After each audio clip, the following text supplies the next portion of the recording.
कभी आपने सोचा ये वीडियो आप देख रहे हैं या आपकी आंखें देख रही हैं, और देखने के बाद इसको महसूस कौन कर रहा है, इसको सुन कौन रहा है? जहाँ तक मेरा मानना है कि इन सब का जो उत्तर होगा आपका यही होगा कि ये सारी सुनने, देखने, समझने की प्रक्रियाएं आपके मस्तिष्क और आपके अंगों द्वारा की जा रही हैं, जो सभी के सभी आपके इस शरीर में विद्यमान हैं।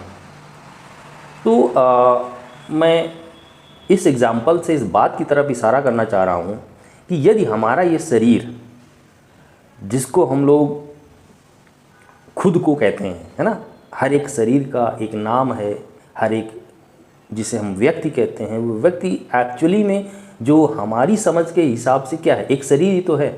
जिस दिन उस शरीर का अस्तित्व मिट जाएगा, उस दिन उस नाम का अस्तित्व भी मिट जाएगा।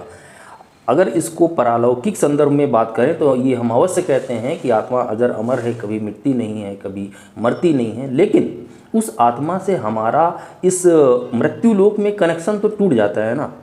उस आत्मा से इस मृत्यु लोक में कनेक्ट रहने का एक साधन मात्र क्या है? ये शरीर है।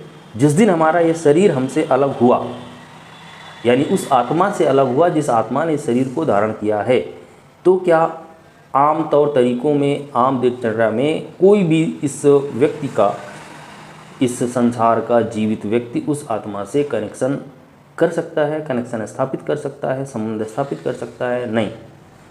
तो मित्रों, सीधी सी बात ये है कि हम जो कुछ भी अपनी लाइफ में अपने लिए, अपने परिवार के लिए, अपने समाज के लिए अचीव करना चाह रहे हैं, या किसी के लिए कुछ करना चाह रहे हैं, किसी को कुछ देना चाह रहे हैं, उसका एकमात्र साधन आपका ये स्थूल शरीर ही है।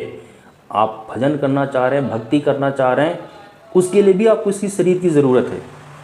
जिस दिन से आपका ये शरीर त्याज्य हो जाएगा, उस दिन से आपके हाथ में करने को कुछ नहीं रहेगा।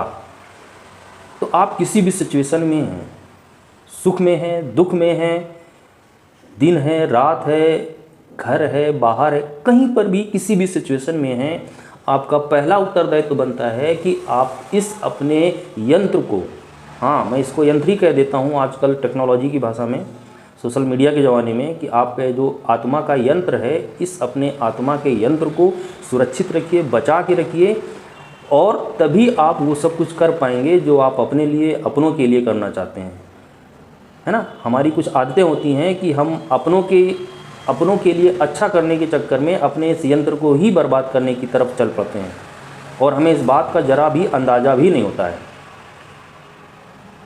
खासकर घर के बड़े बुजुर्ग, उनको आप समझाते रहिए, कहते रहिए कि अपने स्वास्थ्य को ध्यान दीजिए, छोटी मोटी कोई भी समस्या आती है उसको तुरंत घर में डिस्कस कीजिए।